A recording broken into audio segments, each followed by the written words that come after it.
8 of Football Manager 2015, awakening the Italians with AC Milan. It's the 7th of April 2015, and as promised, I have come back for the second leg of the Italian Cup semi-final at home to Roma, where we've got a really tough ask, trying to overcome a 4-1 deficit that unfortunately we succumbed to in the first leg. Our joint worst defeat of the year, which is really disappointing, I have to say. It was a shocking performance, and I kind of vented that in the live commentary, I suppose. But yeah, it wasn't good whatsoever. Nonetheless, we've got to try and plot on, see what we can do today, and is there a miracle in store? Hopefully. Anyway, since the last episode, I think that there's a bit to cover. There's been 4 league games, which actually haven't been that ideal. Out of the 4 league games we've had 1 win, 1 draw, and 2 defeats. We started off the month, really, in terms of the league fixtures, with a 0-0 draw away to Atalanta in the derby. As you can see here, just a really messy game. 10 bookings within it, which probably showed you what sort of a standard game it was. Don't get me started on this again, but we absolutely whitewashed Atalanta. They really didn't have a sniff at all. Didn't have a shot on target all game. Only 45% of the ball as well, so they weren't up to anything. Also, on the other hand, we hit the woodwork once. We had 1 clear-cut chance, but we didn't. Apart from that, didn't create too much. With a lot of possession we had and the amount of shots we had, we didn't create enough.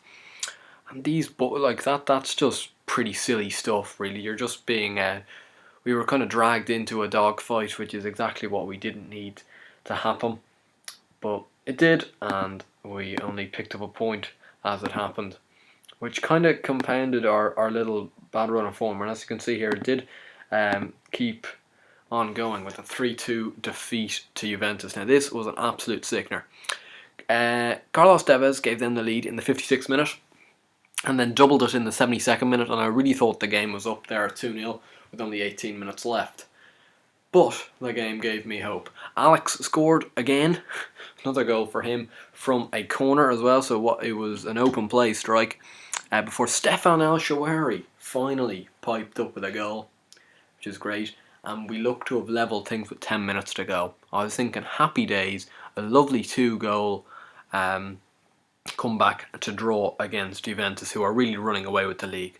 But no, Carlos Tevez has to go and complete his hat-trick in the 91st minute for us to just be edged out 3-2. Did we deserve it? I don't think we did. I think we deserved a point. There was, the match stats, as you can see, were extremely even throughout, really. Juventus just edged a few of those stats, but nothing enough, I don't think, to have really won the game. But in the end, it was the better finishing that kind of took it away from us. As you can see, there was one crowd of 68,000 packed in to the San Siro, which is always good to see, because our crowds this year have been really quite piss poor, to be honest. But then this was probably the worst of the lot, was a 2-0 defeat away at Cagliari. Federico Bernardeschi opened the scoring in the 26th minute before Alban Ekdal completed the 2-0 win with a goal on the break in the 89th minute when we were pushing for a late equaliser. They just used the ball better than we did. The possession was 50-50 really. We had a few more shots, but they had 3 clear-cut chances. We only created 1 throughout the whole game. And it was at this stage where I was really kind of struggling, because we weren't creating anything. None of our creative guys have actually had good seasons, though, unfortunately, which has really been the cause for us, our lack of goals and our lack of threat, really, when it comes to the final third. And this was really exposed in this game, where they had a little bit of threat, not much, but a little bit in the final third, and they put us to the sword with a 2-0 win. Then we managed to, again, kind of scrape past Cesena 2-1 at home, but at least it stopped the rot of what was it? I think it was 6 games. Yeah, 6 games in all competitions without a win. We finally picked up a win. Giacomo Bonaventura opened the scoring in the 13th minute before Hugo Almeida equalised in the 14th minute. So they scored immediately after we did, which was a bit of a pain in the arse. But Nicola Lili, I think that's how you pronounce it. He's meant to be actually one of the best young keepers on the game, and he actually looks quite good. His contract is expiring at the end of the year. We might even look to pursue something like that, but he unfortunately scored a no goal. It was one of those where it hit the post and cannoned back off the keeper and went into the net, so there wasn't much he could actually done with it. As you can see here, Fernando Torres picked up an injury, and unfortunately this will be the last time Fernando Torres will be in AC Milan in an AC Milan shirt, as he was ruled out for 2 to 3 months, which just kind of sums it up for Torres really.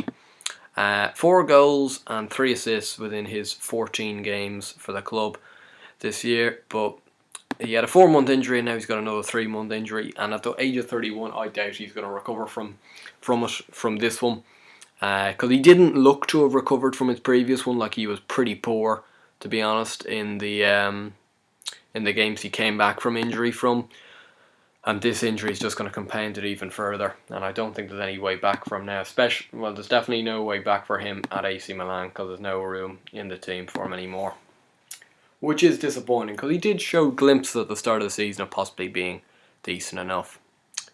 Fortunately, this little slip in form though has meant we've dropped to 4th in the league, and we're quite a way off now. We're 5 points off Roma in 3rd and 7 off Napoli in 2nd. And 15 off Juventus, who are top by 8 points. So they're still kind of running away with it, really. We're 4 points out of 5th, though, which is decent. Like, if we finish 4th, I'll be quite happy, because we'll automatically qualify for the Europa League group stage, which is will do the job. Like, of course, if we can put up a final push and sneak that 3rd position, that would be even better. But I'm not asking for too much.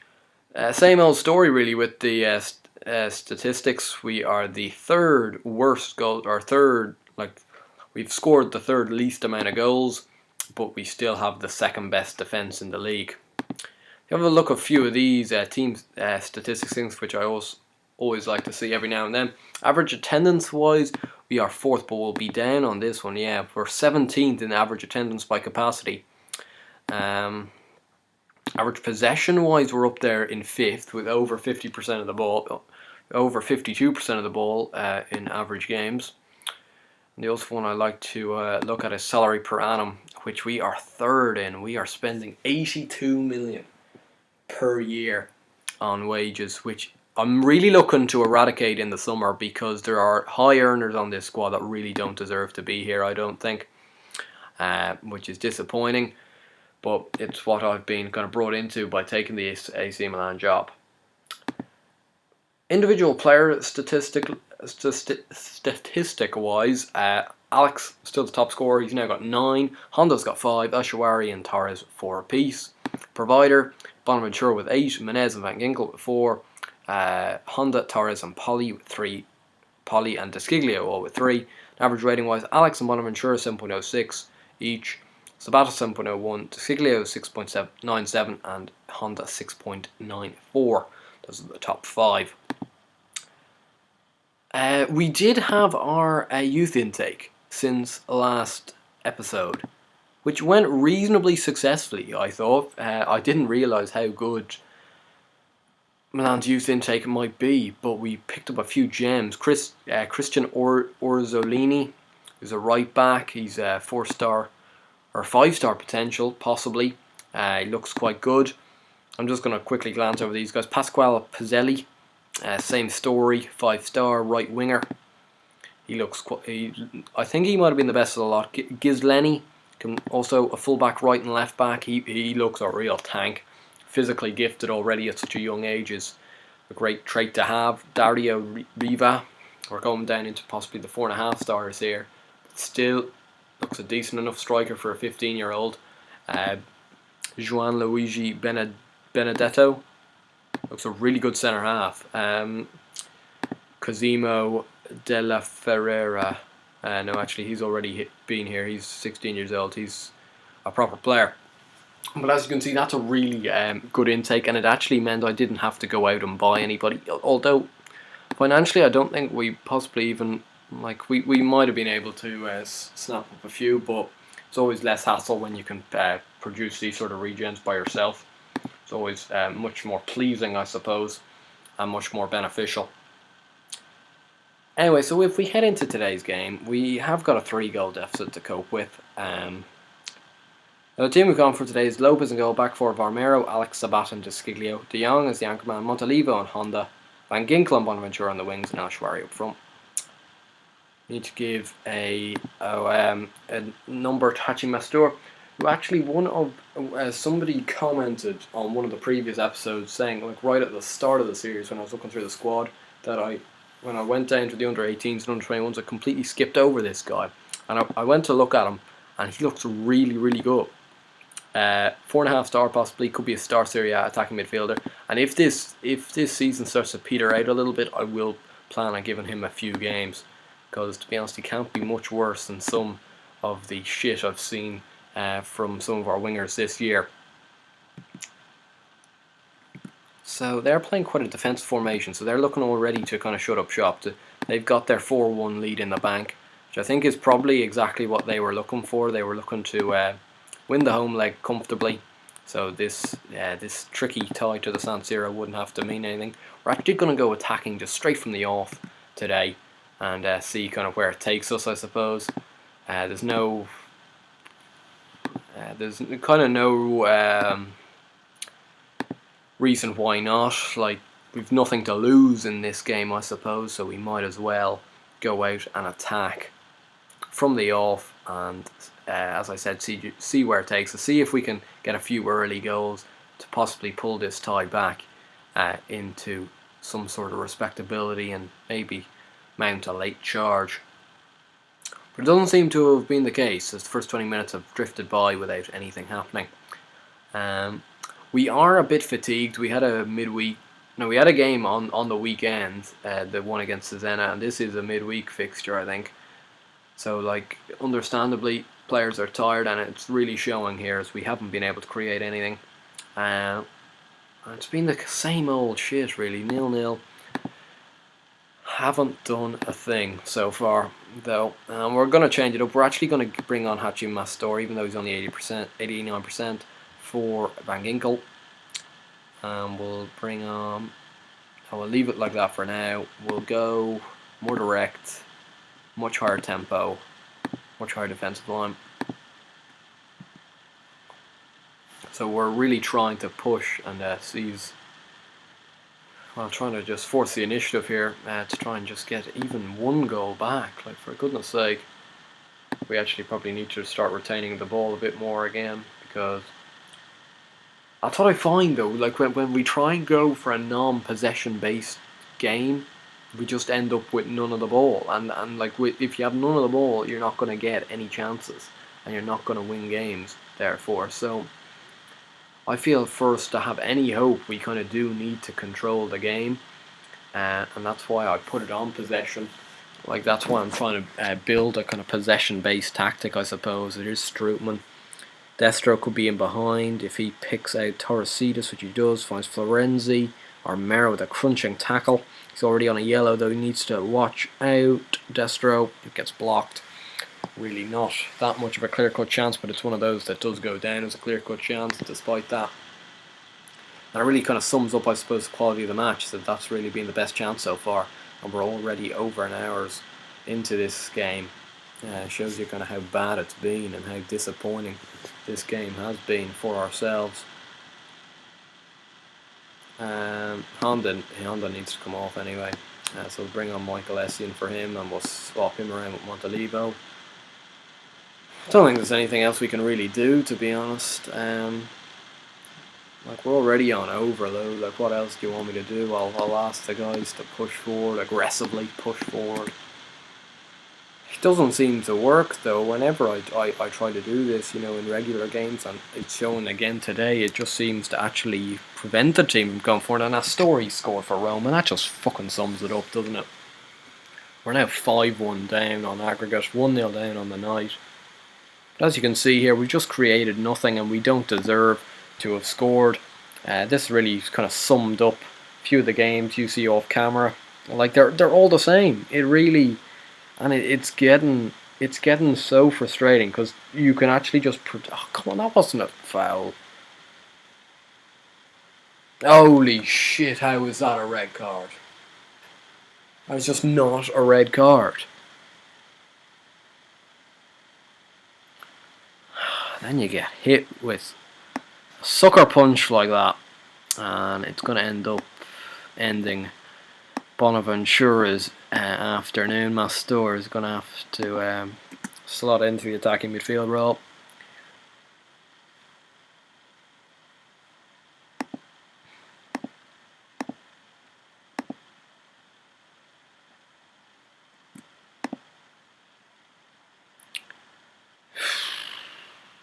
There's just nothing we can do, is there? No. But anyway, you can just predict what is going to happen. You can predict that we're not going to do anything, and that the opposition always seems to get one or two chances, and against good teams those chances will be taken. Against poor teams you might get away with it, but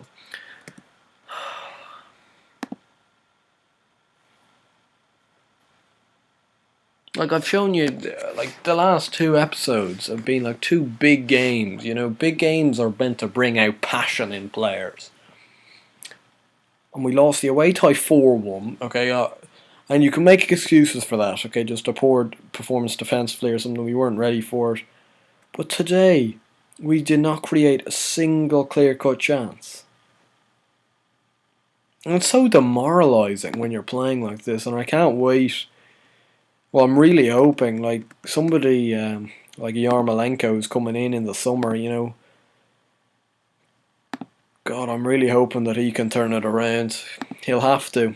Same with Umtiti. The defence hasn't actually been our worst suit, but still he'll probably come into the team. But Yarmolenko's got to do something magical next year if we're to be any more creative, or to bring in some wonder kid of some sort. Financially, we are 2 million in the red at the moment, but we're still meant to finish with 24 million in the kitty. I'm not sure whether that will go down though as the seasons comes to a close. We'll have to see. Might depend on how much kind of money we get for what position we finish in the Serie A. See, I would have said initially I would come back for the Inter Milan game, but I really just can't be arsed at the moment. It's kind of so boring. So I'll come back for the Udinese game, away from home, last game of the season. And we'll have a fair few games in between then and now. We've got Parma away, Palermo at home, Chievo away, Lazio at home, Genoa away, Inter at home, Torino away, and Napoli at home for the Udinese game. So we'll have a lot of games to recap in there. So it'll be kind of a season review as well. And we'll see how we can possibly try and turn things around next year. Or maybe I'm being a little harsh on the guys. Maybe they can still turn it around this year and we can finish third, but it is an unlikely case. Anyway, if you enjoyed this video, please do give it a like and subscribe to the channel if you already haven't. I'll see you guys later. Bye.